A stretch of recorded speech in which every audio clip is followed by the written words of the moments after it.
A mí me gusta mucho la música de, no sé si cómo decirle, de hacienda, de fogata, ¿sí me entiendes? La guitarrita, campirana, la guitarra. O sea, lo que es el folk mexicano, la guitarra, las dos voces o a veces tres voces al mismo tiempo. Me gusta mucho usar ese tipo de cosas. Algo muy sencillo, pero muy expresivo. Sí. Bueno, hay una cosa de Pandora que tú hiciste por ahí que no tiene una gran dotación musical y se oye perfecto. Sí, me gusta mucho usar ese tipo de cosas. A mí me gusta usar entre menos más. Ah, ¿cómo es? Entre menos más. Entre menos instrumentos, pero bien puestos, más emociones te crean, ¿no? Que tiene más arte. Sí, sí, porque luego tienes, digo, las orquestas también son impresionantes, pero luego tienes una producción donde ahorita el bombo lo hacen en 4 canales, la tarola lo hacen en 16, si me entiendes, las voces las ponen en 4, sí, o sea, cosas así como guitarras, hacen 18 canales de guitarras, entonces empieza a perder todo ese... Que a la hora de la mezcla ha de ser una verdadera fiesta, ¿no? A la hora de la mezcla se te va haciendo todo apachurrando, todo chiquito, chiquito, chiquito. Entonces, hay muchas cosas de producción que estamos carentes de eso, y que tú escuchas a grandes productores del mundo y dices, wow, ¿cómo le hacen, no? Hay que aprenderle y admirarlos, hijo. Bueno, y hay literatura al respecto de los productores, de los realizadores, de quienes mezclan. Hay de algunas gentes que se han vuelto locos y han escrito sus discos, digo, sus libros, ¿no? Los leemos pocos, muy pocos. En las escuelas, una carrera de producción y de ingeniería, creo que entras al estudio hasta el 5º o 6º semestre, ¿no? O sea que se aprende aquí. Sí. No hay otra. No hay otra. Para mí es aquí donde se aprende. Bueno, tú eres el más grande ejemplo. Sí, yo aprendí en la calle, o sea, en el estudio. Pero de grandes. Sí, ¿no? Con grandes también. Bueno, ahí vamos todavía. Sí. Todavía no llegamos ahí. Se crea Musart. Sí. Don Eduardo Baptista se separa de Pirles y en la misma calle, unas cuadras adelante, instituye Musart. Años después. Porque él ya se había retirado. Ajá. Él ya se retira primero del disco. Se retira primero del disco. Se retira. ¿Y qué hace? Se aburre. Horrible. Y decide hacer una empresa de discos. Musart. Ah, Musart. Sí. Que está integrado por dos, bueno, eso ya lo hemos mencionado, por música y artistas. Sí, entonces... que es prácticamente la segunda empresa mexicana. Es la segunda empresa mexicana. Claro. Y comienza a crear una historia. Y comienzan a buscar talento en la calle, ¿no? Que es donde se tiene que buscar el talento. Pero ahí nacen muchos artistas y nombres grandes, muy grandes. Muchísimos. Sí, muchos. ¿Tú tienes más o menos idea de quiénes fueron los primeros, pues no sé cómo se les llamaba entonces, directores artísticos, productores? Bueno, estaba... Yo creo que los propios dueños tenían que ver ahí, mi papá estaba en Musart, también estaba Juan Campo en Musart, también estaba Guillermo, Juan Campo Quiñones, no, también estaba Guillermo Acosta. Ya estaba Memo ahí. Ya estaba Memo ahí. Que él empezó en Pirles también. Sí, entonces, después se fue a hacer discos Gas. Sí. ¿No? Pero bueno, en Musart, esos eran los primeros directores. ¿Te acuerdas más o menos con qué artistas artísticos? Hijo, empezaron, ¿qué tipo así? Con Juan Torres, empezaron con Lola Beltrán, empezaron con el Piporro, con Antonio Aguilar. Antonio Aguilar fue un... Carlos Campos. Un guamazo, Carlos Campos. Empezaron con todos esos, después vinieron ya, ¿quiénes? Alberto Vázquez. ¿Quién más vino después? Manolo Muñoz, en el tiempo de... Bueno, tiene que ver Musart con el rock and roll. Angélica María. El maestro Manzanero empieza ahí también, tocando el piano. El maestro Manzanero, después viene Juan Sebastián. Los Hooligans aparecen ahí. Los Hooligans. Claro. No, sí, unos nombresotes. Manolo Muñoz. Unos nombresotes. Claro. Y es una marca donde, bueno, yo he entrevistado a algunas personas que siguen trabajando ahí después de muchos años, que verdaderamente estaba integrada como una familia, donde había poco movimiento. Los creadores, los promotores, los vendedores se hacían ahí. No había mucho tránsito como se estila en las empresas, ¿no? Claro. Que van, vienen, circulan. Claro. Sino que ahí se quedaban por muchos años, claro, ¿no? claro. Bueno, uno de los casos es Paco Llopis, que tiene ahí no sé cuántos años, más de 50. Y sobre todo porque los artistas se trabajaban, ¿no? O sea, los trabajaba la disquera, ¿no? ¿Los hacía? Los trabajaban, los hacía, les daba continuidad.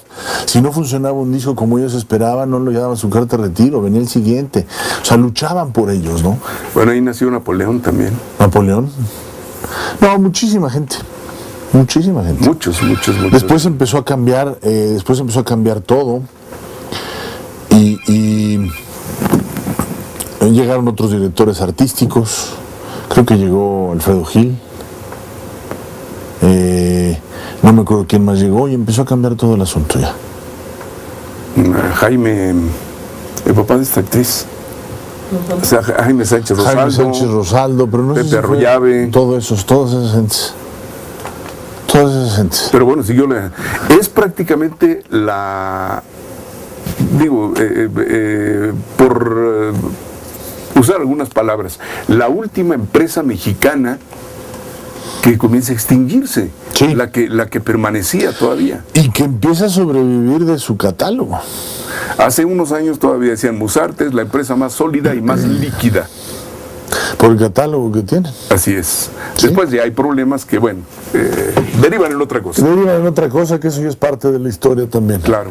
Pero bueno, vamos a Tú naces prácticamente ya en la industria discográfica, es decir, ¿cuándo tienes las primeras noticias de que se hacen discos en tu familia o tiene que ver con la... Uy, desde chiquito. Sí, desde chiquito sé que se hacían discos en mi familia, ¿no? Y me encantaba la música, escucharla era bueno, poner un disco era mi... O sea, el simple hecho de agarrar la aguja y ponerlo era mi pasión, que no me dejaban, no me daban permiso de tocar el equipo. ¿En los estudios? En la casa. Ah, en tu casa. En la casa de mis papás me decían, no, niño, no toques. Bueno, es que las consolas, los tocadiscos eran parte de la decoración. Sí, pues eran de este tamaño. Piezas muy preciadas. Cosas de este tamaño, que ahí estaban las bocinas integradas y el tocadiscos era, wow. De alta fidelidad. Sí, para aquel entonces, claro. Algo que se ha perdido, ¿no? Algo que se ha perdido. Fíjate que recuerdo una consola muy bonita que tenían en un pasillo yo tenía 7 años, una cosa así, y todo el día me la pasaba sentado viéndolo.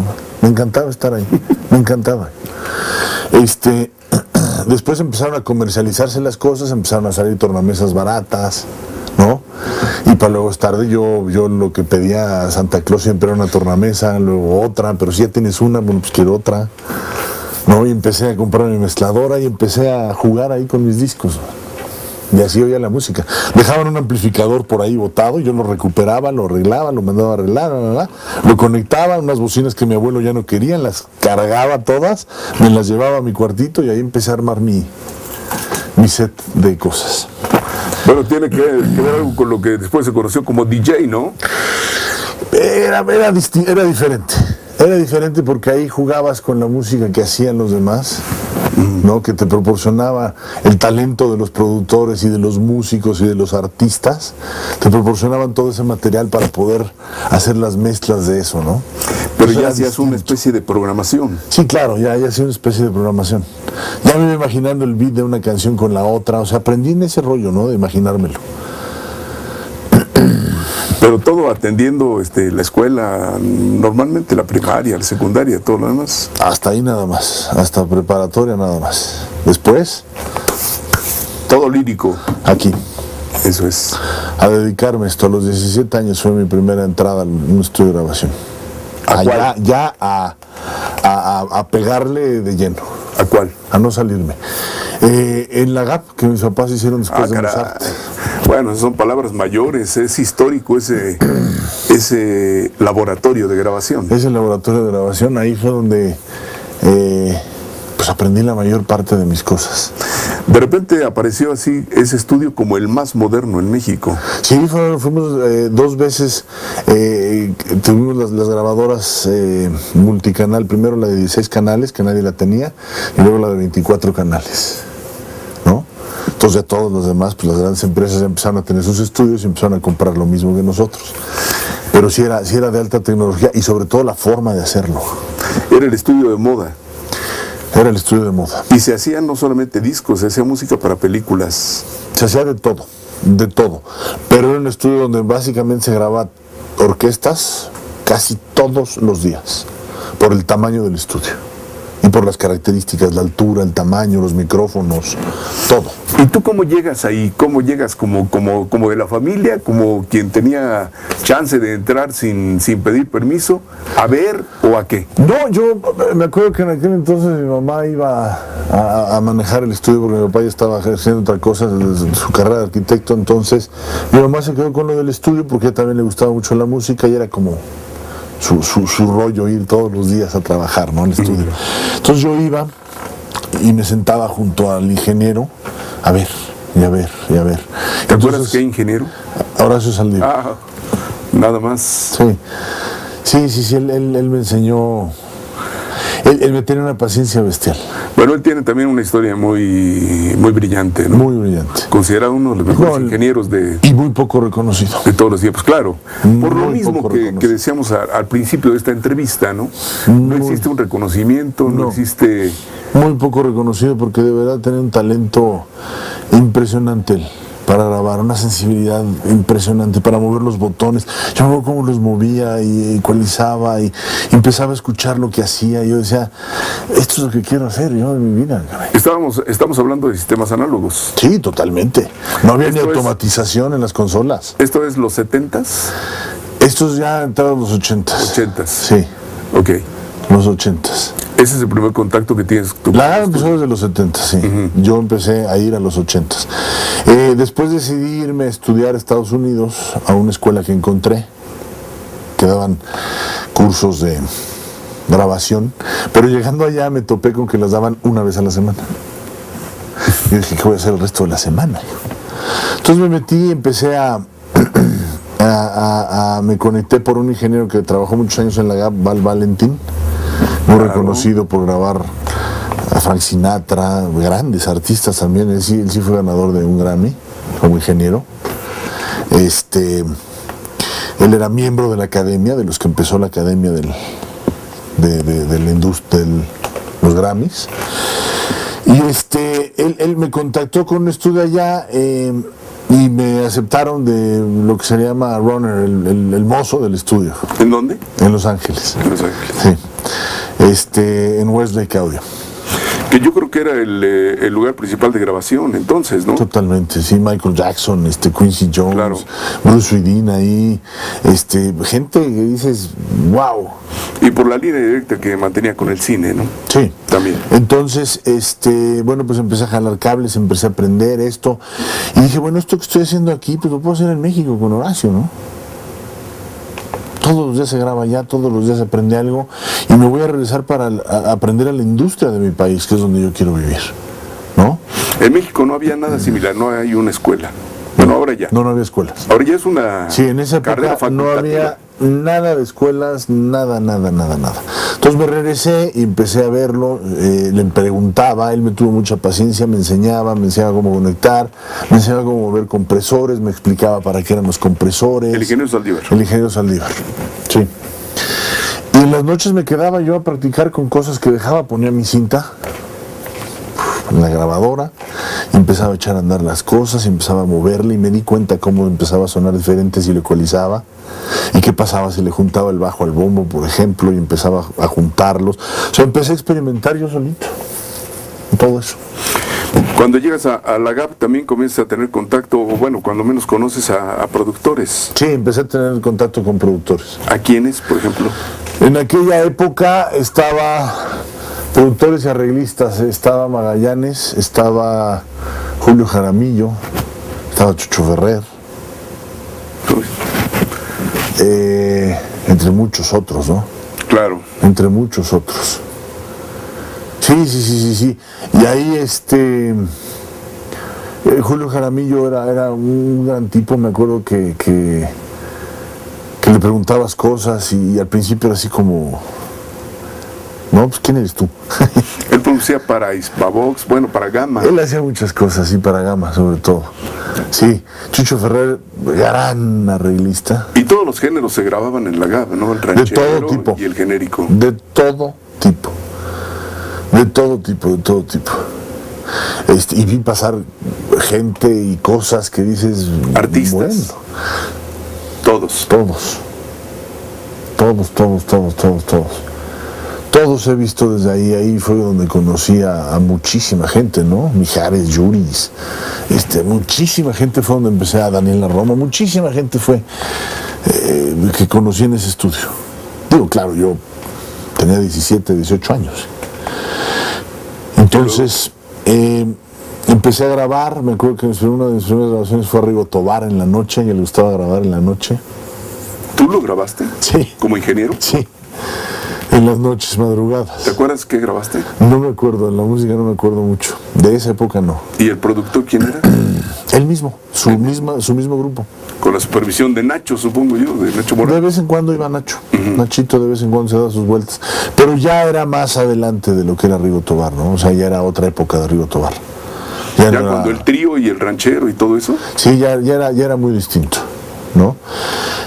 Después, un productor fue el que me dijo, yo quiero que tú grabes un disco que voy a producir y quiero que tú seas el ingeniero de todo el disco. No quiero que entre nadie más porque te he visto pulular por aquí, te he visto el movimiento que traes y quiero que tú grabes este disco, que tú estés conmigo. Y fue el primer disco que hice completo, de arriba abajo, desde empezar con él hasta mezclárselo. ¿Desde los temas? No, ya él escogió los temas y todo, ¿no? O sea, yo desde el primer día de grabación hasta la mezcla final. ¿Y quién fue? Memo Méndez Guiú. Ajá. Sí, fue ¿Y el primero, artista? fue un artista de Guadalajara que se llama Ricardo Garibay. ¿De qué género? Pop. Ah, eso es. Balada pop. ¿Con música original? Sí, claro. Canciones originales todas. ¿Entre ellas algunas de Méndez Guiú, supongo? Yo creo que sí. Yo creo que sí, no me acuerdo mucho, pues hace tantos años de esto. Ya ¿Y cuál fue el 30 resultado? y tantos años de este disco. Muy bueno, me gustó. No lo tengo, lo quiero buscar. Estoy muy intrigado. Tampoco me acuerdo. Ajá. No me acuerdo nada de eso. De nada, pero sí me acuerdo nada más que fue el primer disco que yo grabé completo y mezclé completo. ¿Y qué era, orquesta? No, pop. Ajá. Era más pop. ¿Un grupo? No, solista. Solista. Sí. Pero solista, digo, ¿con un acompañamiento de orquesta? Sí, claro, o sea, batería, bajo, guitarras, sintes, ya más moderno. ¿Y cómo te sentiste tú con el resultado final? Me acuerdo que bien, pues digo, yo creo que bien, porque por algo seguí, ¿no? Grabando y esto y el otro, porque después de ahí ya me empezó a hablar Kiko Campos y Fernando Riva para grabar sus cosas, y ya empecé a grabar otro tipo de... ¿Todavía en la GAP? Todavía en la GAP grabé con ellos, con Fernando y con Kiko. Todavía en la GAP, estamos hablando de que esto se terminó hasta el 91. La GAP se terminó hasta 1991. Bueno, entonces sí fueron 10 años de estar ahí. Después de ese primer artista, vinieron muchos otros. Después de ese primer artista vinieron muchos otros y fue cuando decidí hacer mi primera producción. Quise hacer mi primera producción. ¿Por intención tuya? Sí. ¿Por iniciativa tuya? Quise hacer mi primera producción. Mía, yo pagándola, yo haciéndola toda. ¿Con quién? Con un grupo de Guadalajara que se llama Carmín. Carmín. Sí. Ok. Carmín es un grupo de 4 chavas de Guadalajara que conocí y que se vinieron a México y grabamos el disco, lo produjimos, lo fuimos a vender en México y nadie lo quiso. Nadie me lo compró. Me fui a Los Ángeles y me lo compró Herb Alpert. ¿Herb Alpert? Sí. A.I.M. Ajá. En México nadie lo quería. ¿Pero qué era? Pop. Ah, ok. Muy pop. ¿Y qué temas? De ellas. Ah, de ellas. Todos los temas eran de ellas. Todos los temas eran de ellas, entonces era un disco totalmente inédito, tocado por ellas y algunos otros invitados. AM era de la propiedad de Herb Alpert y Sergio Méndez, ¿no? Herb Alpert y Alpert Moss. Y Alpert Moss. Sí. Por eso se llamaba A&M, Alpert y Moss. Bueno, pero es una marca importante una marca importante en los Estados Unidos. Y nadie lo quiso aquí en México, ya me lo compraron. Entonces regresé y y bueno, pues seguí grabando, ya empecé a grabar con Kiko Campos y Fernando en Sony, empecé a hacer esto. ¿Solamente como ingeniero, tú? Solamente como ingeniero. Mi producción había sido con Carmín y hasta ahí me quedé. Me lo compraron, me gustó y dije, pues yo quiero seguir con esto, ¿no? Con Carmín tú hiciste todo, la grabación, la mezcla, todo. Todo, y después en Estados Unidos le cambiamos algunas cosas y lo volvimos a remezclar. Allá. Sí, lo volvimos a mezclar allá, otra vez. ¿Y con Kiko Campos? Después con Kiko, pues Sasha, muchísimas cosas. Lolita Cortés, muchísimas cosas que ellos hacían, ¿no? ¿Tú estudiaste música, Memo? Muchísimas. No, también soy lírico. ¿También? Sí, totalmente. En las dos partes soy lírico. ¿Y en ese aspecto, en el aspecto musical, cómo empiezas? Aprendiendo también, viendo los arreglos que hacían, escuchando, oyendo lo que pasaba, preguntando. O sea, se puede decir que tú eres un producto del estudio. Totalmente. Soy un conejillo de Indias, un ratón de laboratorio. Y la enseñanza de grandes. Sí, de la experiencia. Sí, claro, por supuesto. Por supuesto que tuve la oportunidad de trabajar con gente muy importante, ¿no? Y usted que en un estudio se hacen muchas cosas, muchos pasos muy interesantes, muy laboriosos, y que tienen que ser conocedores y donde tiene que ver mucho el feeling. Muchísimo. Y el oído. Muchísimo. Mediante el oído usted tiene que echar a andar los 4 sentidos restantes del ser humano. Es lo único con lo que cuenta el oído, que tiene que exacerbar o que tiene que desarrollar las emociones en el ser humano. Cuando se graban, ¿se le llama el tracking?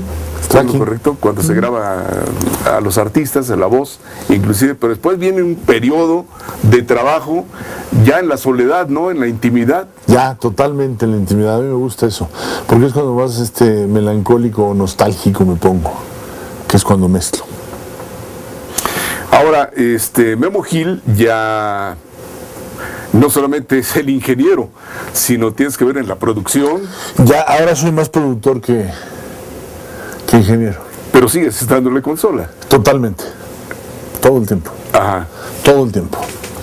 Esa dualidad no todo el mundo la tiene, ¿no? Todo el tiempo me gusta estar en la consola, o sea, yo soy el que grabo todo lo que produzco y la mayor parte del tiempo lo mezclo yo. Eso me encanta, se me hace un complemento padrísimo, ¿no? Es de algo precisamente que vamos a hablar en un curso que vamos a empezar. Cómo es el músico necesita tener un poco más de ingeniero y el ingeniero necesita tener un poco más de músico, ¿no? Para que se pueda compaginar las cosas padres y entender de lo que se está hablando y lo que está pasando musicalmente, también comprenderlo como ingeniero musicalmente, ¿no? Que es lo que ahora no hay.